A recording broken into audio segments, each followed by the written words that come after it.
E aí galera, beleza? Bem-vindo a mais um vídeo do canal do Pilão. Estamos aí junto com vocês, aqui com o nosso amigo Pilão, que hoje vai falar um pouco para vocês. E convido já todos vocês a estarem assistindo o nosso vídeo. Quem quiser, compartilhe e dá um joinha. E Pilão, solta a voz que agora é com você. Primeiramente, meu boa tarde, né, pro Brasil inteiro. E eu vou hoje falar um pouco do meu livro e também falar um pouco dos vídeos que eu já fiz aí, que sempre eu faço os vídeos falando sobre em aposentado, né? Agora, depois do vídeo, eu vou falar sobre o problema de aposentados que está surgindo aí. E eu fui dos primeiros que sempre bato nessa tecla de aposentados, né? Então eu tô muito contente, e depois eu vou fazer a homenagem a quem está reconhecendo isso aí, então, dos aposentados. E só felicidade. E depois vocês vão ter surpresa do que eu vou falar, né? Então, pode começar? Pode. Então, esse livro aqui é um livro que não foi eu que escrevi, mas foi outros poetas que eu ainda não tinha nem nascido ainda, de muitos anos, muito tempo que fala, né? Então é o livro que fala de Lampião, rei do cangaço. Eu vou ler aqui, recitar um pouquinho, e depois eu vou recitar um pouco do meu livro. O outro é da minha autoria mesmo. Esse não, mas o outro é da minha autoria. Então porque no Nordeste, o Nordeste brasileiro é um lugar muito extraordinário, né? Um lugar muito de pessoas crânio, né? De muitos poetas, muitas pessoas intelectuais, né? Então são um pessoal muito inteligente, né? O pessoal do Nordeste. Então começa assim: principalmente nesses versos sertanejos, escrito por minha mão, baseado nas memórias do cangaço do sertão. Vou descrever o destino do capitão Virgulino, que se chama Lampião. Cada pessoa no mundo tem de cumprir o seu destino. Um é rico e sossegado, outro pobre peregrino. Erra outro passo a passo, igual o rei do cangaço, capitão Virgulino. Deus quase que se arrepende de ter feito a humanidade, viu que tudo era injustiça, afirmação e vaidade. O homem, por mais fiel, ainda se julga cruel, suprema majestade. No estado de Pernambuco, no estado de Vila Bela, foi que nasceu Lampião com sua luz amarela. Daí veio ao desespero e o maior cangaceiro que apresentamos na tela. José Francisco da Silva e Dona Maria José são os pais de Virgulino, unidos na Santa Fé, não suportando o menino. Foi criado Virgulino com seu tio Nazaré. Naquele tempo existia coronel de cartas brancas que, contra a lei do país, puxava a maior carranca. Naquele tempo, no norte, só triunfava mais forte no manejo da alavanca. Também tinha cangaceiros neste sol nordestino, Cassiano Né Pereira, é meu sobrenome, e no grande Antônio Silvino, e o devido estes ambientes deu fogo no adolescentes, no gênio do Virgulino. Virgulino, aos 12 anos, era esperto e diligente, frequentou muitas escolas e era muito inteligente. Diz o seu professor: este cabra é um terror, vai assombrar muita gente. Manuel Lopes, o seu tio,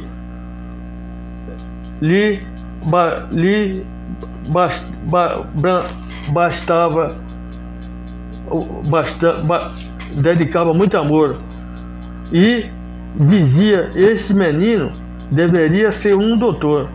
Ele dizia altero: eu quero ser vaqueiro, nasci para ser montador. Todos sorria bastante. Seu tio lhe deu razão, pois não se via doutor naquele imenso sertão. Só se via era vaqueiro, batalhão de cangaceiro ou cantador de baião. Mas como 3 meses de aula já lia corretamente, era o capitão da turma e poeta de repente, devido às suas esperteza em toda essas redondeza, admirou muita gente. Criou-se então Virgulino no trabalho do sertão, fazia obra de couro, perneira, alforje e gibão, mas nas feiras dos areais vendia os seus cereais, farinha, milho, feijão. Trabalhou de Albuquerque, de Triunfo a Pajeú, onde era meu avô era de Pajeú, Vila Bela e Nazaré e sertão de Novo Exu, mas também como vaqueiro, a quem saltava primeiro nas pontas do boi zebô.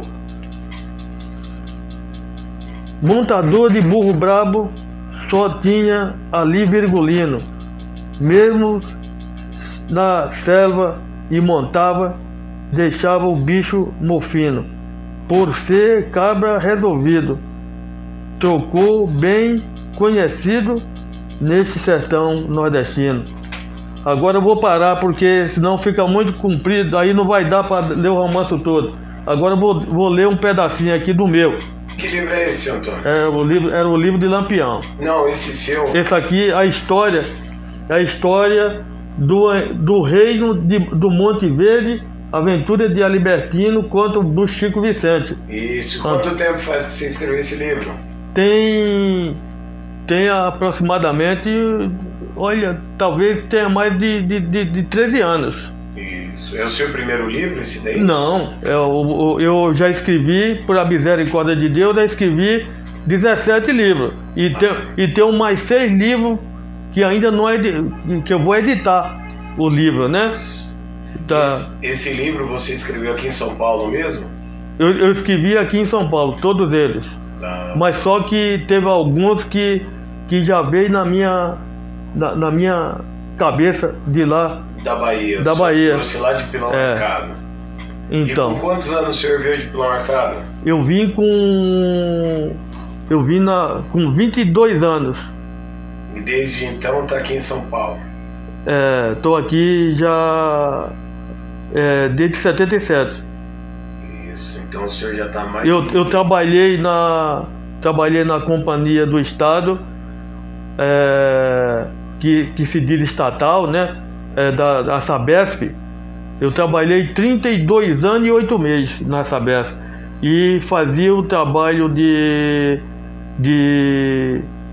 manutenção, era oficial técnico. de manutenção.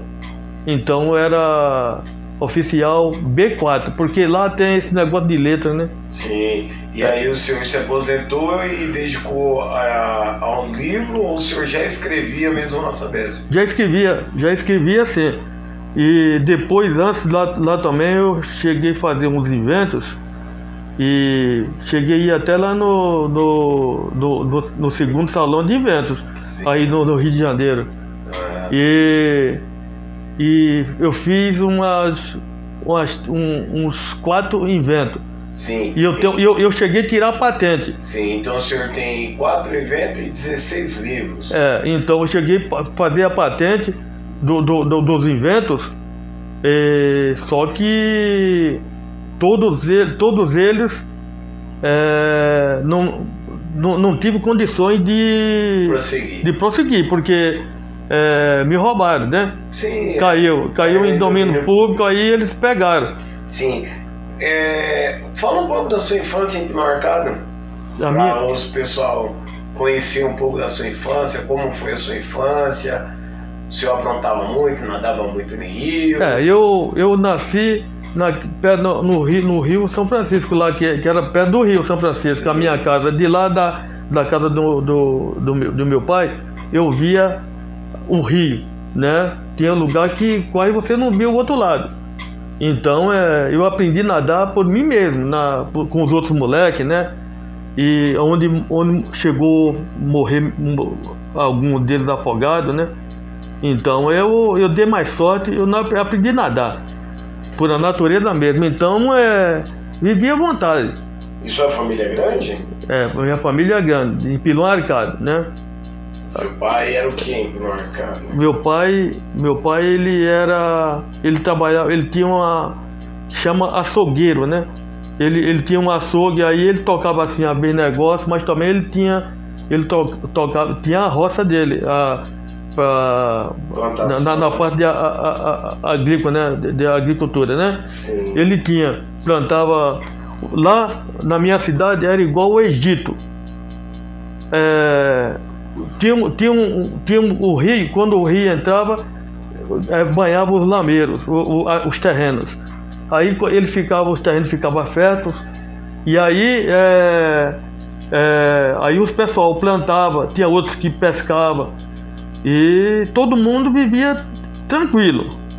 Era tudo E depois, quando chegava o tempo da chuva, o pessoal também ia plantar de chuva, né? Sim. Mas só que não era igual com os pessoal que morava mais distante. Esse pessoal, ele dependia só do problema das chuvas, né? De terreno para plantar, fazer a plantação dele, né? Uhum. Então, não é como agora, que depois disso aí eu vou voltar ao Repri, e eu sempre tenho falado sobre o problema de... Não, antes de você falar de problema, a gente está querendo conhecer um pouco do senhor. Sim, aí... de Pilão Arcado, que eu estava falando da sua infância. Eu queria fazer uma pergunta, assim, tem alguma música que lembra da sua infância, que o senhor lembra aí de quando o senhor era pequeno, lá em Pilão Arcado? Música tinha muita. O senhor gosta de música, né? Agora só que o meu cantor, o cantor que eu era fã... Você era pequeno. Quando era menino. Cantor que eu era fã, mas eu sempre gostei da parte da Jovem Guarda, né? Sim. Então um cantor... E também gostava também de música de Valdir Soriano, né? Valdir Soriano, desse pessoal aí, música de Zé Roberto. Zé Roberto, eu sou fã de Zé Roberto. Sim. Até hoje. Inclusivamente, quando eu era moleque, Zé Roberto, ele passou lá em Pilão Arcado. Só que nesse tempo a luz era de motor, não era igual como é hoje, né? Então, aí Zé Roberto, ele passou lá e ele ia fazer o show lá. Mas só que por causa dos problemas das luzes, ele não teve show. Então, só que lá tinha eu tinha um primo lá, que ele que atravessava os carros que chegavam. Naquele tempo lá, mais era carro, veronês, rural, esses carros assim, né? Jeep, né? Então, ele tinha dois barcos grandes, bem grandes. Aí ele fazia um tipo de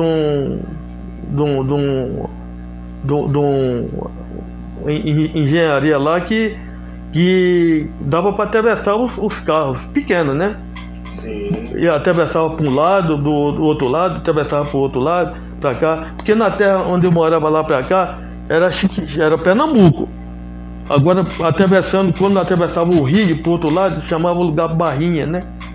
E era o outro lado lá, que é o lado Chique-Chique, né? Sim. Então atravessava que ficava mais fácil, né? Sim. Então foi nessa época que Zé Roberto passou lá.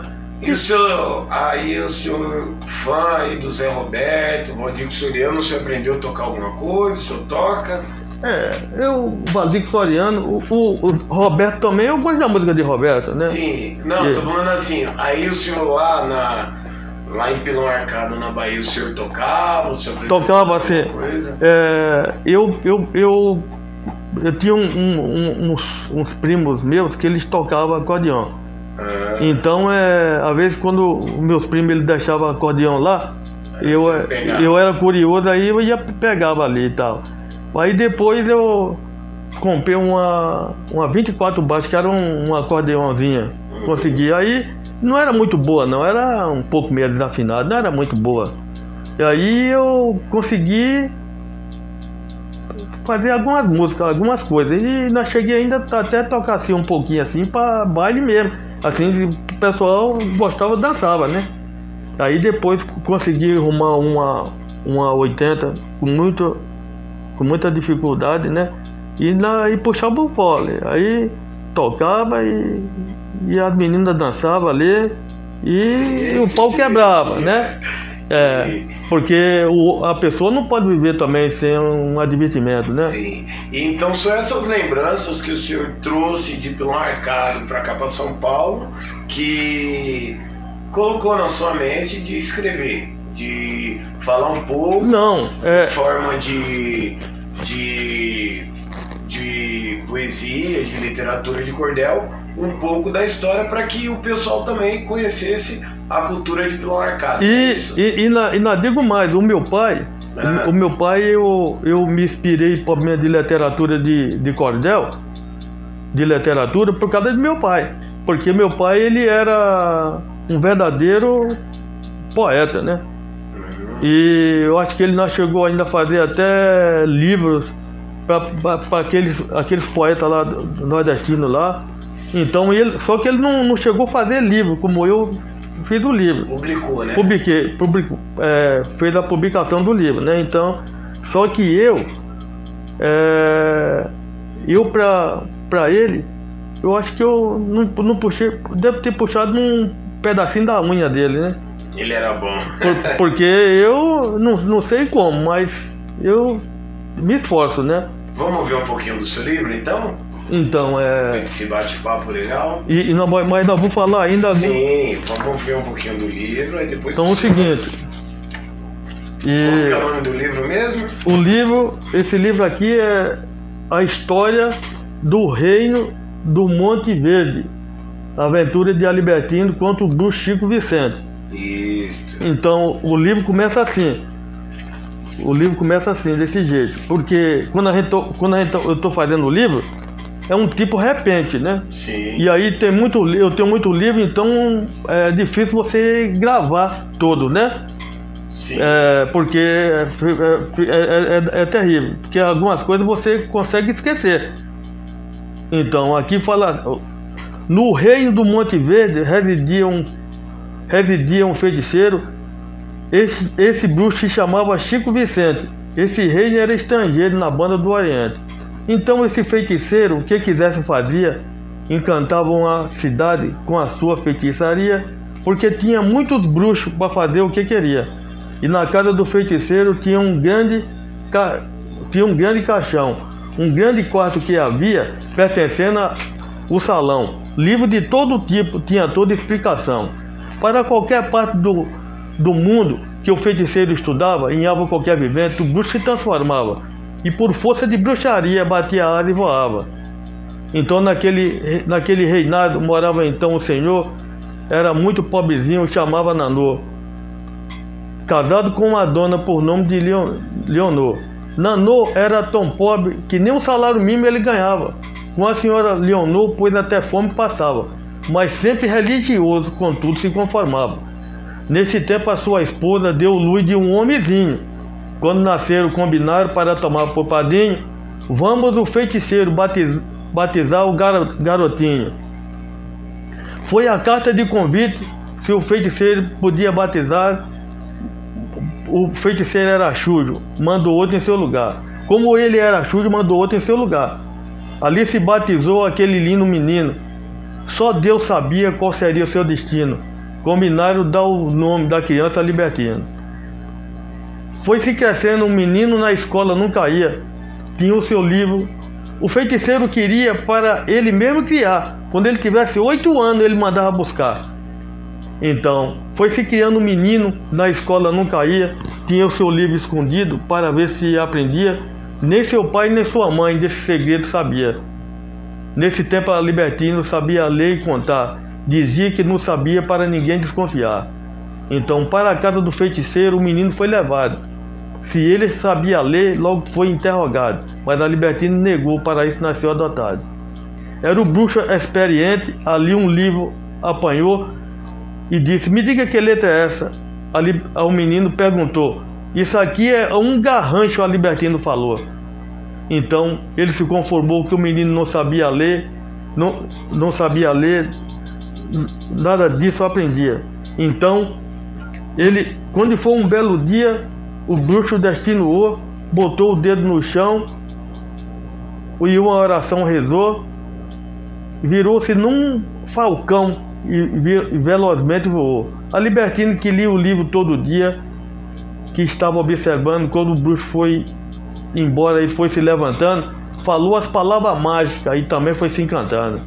Então vou parar por aqui, porque eu não vou ler o livro todo, então porque vai muito tempo. Isso. Então, das minhas lives que eu fiz umas lives aí que chegou a compartilhar, chegou deles que chegou até mais de 6.000, mais de 6.500 pessoas. Visualização. Então, de todos eles, eu, graças a Deus, eu fui contemplado. Eu fui contemplado de Maranhão, Pernambuco, Bahia, Minas Gerais, Paraná, Rio Grande do Norte, Belém do Pará. Quase o Brasil. O Brasil inteiro mandou mensagem para mim e eu fico muito contente. Então, e mais contente eu estou porque é o seguinte, eu agora vou falar aqui que todo esse tempo eu venho falando sobre o problema de aposentados. Porque eu falava que o aposentado hoje no Brasil, ele é muito discriminado, é muito prejudicado. Por quê? Veja, entenda. Quando a pessoa aposenta, então o salário mínimo que era do passado não acompanhava. Porque eu sempre falei, porque a pessoa deveria ter um aumento. O aposentado, ele trabalhou e ajudou a fazer tudo que está escrito aí no Brasil. Eu mesmo trabalhava no saneamento básico e quantos bilhões eu não dei de renda, né? Então a gente quando trabalhava era saneamento básico, trabalhava no Estado, pro Estado. Agora só que quando você aposenta como CLT. Então aí depois de tudo isso aí entrou o PSDB. O PSDB ele já está aqui em São Paulo já talvez há quase 30 anos. Então, o que eu sei contar é que todo esse pessoal, o que eles fizeram foi tirar benefício da gente. A gente chegou a ter até a sexta parte. Às vezes o pessoal fala que é do tempo da ditadura, o tempo da ditadura, que diz assim, porque no tempo da ditadura era isso e aquilo. Para mim foi o tempo melhor que teve, porque os caras pagavam o salário direito da gente, pagavam o salário. Eu cheguei a pegar salário que era no tempo de... quando era 15 de novembro eu pegava salário. Quando era em maio, eu pegava, o salário já estava pronto para pegar o salário. Então, e ninguém trabalhou a ajudar o Estado, igual como eu e outros, né? Então, só que é o seguinte, tem esse problema, que o cara que trabalha no Estado, quando ele aposenta, tem deles que aposentam como nós, é CLT. Então, aí é ruim, né? Por exemplo, tem que a gente fazia trabalho que tinha deles que estava até junto com o bombeiro. O bombeiro também, eu tiro o chapéu pro bombeiro, porque os caras é um dos militares que são trabalhadores, né? Trabalha. Então, todos nós, a aposentadoria é uma aposentadoria que depois se aposenta como CLT. Não é igual a aposentadoria, não é igual uma aposentadoria que você tem como o deputado, como tem o deputado estadual, o deputado federal, o senador. O senador, ele aposenta com... Ele tem 8 anos do mandato do senador. Quando ele aposenta, ele já tem direito para aposentadoria.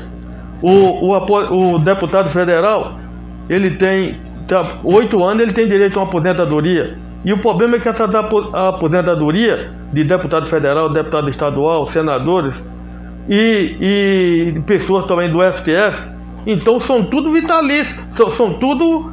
O que eles ganham na ativa, quando eles aposentam, é ganhando a mesma coisa.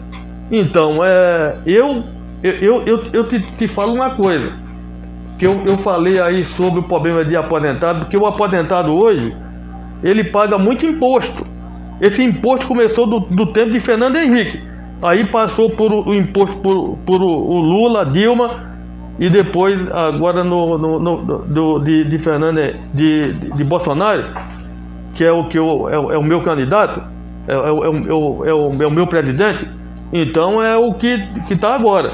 Então, um aposentado, hoje, uma pessoa que ganha até 10, 12 mil, vou botar logo aqui, de 12 mil reais.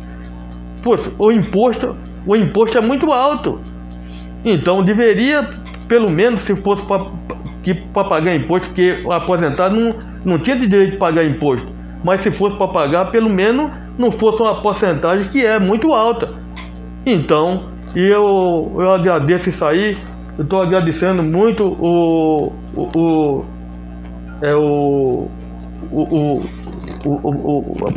rapaz lá, Paulo Guedes. Paulo Guedes. Muito obrigado, viu, por o que você está vendo agora. Você falou que está vendo o problema dos aposentados, que quando aposentado o salário mínimo, que aumentar a inflação, você também vai dar ajuda para o aposentado. Deus lhe ajude, viu? Muito obrigado.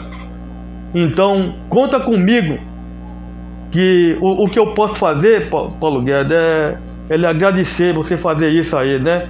E lhe peço também que eu como um eleitor e um poeta nordestino, eu também lhe peço que quando você veja o problema dos impostos de aposentado, dos impostos, né?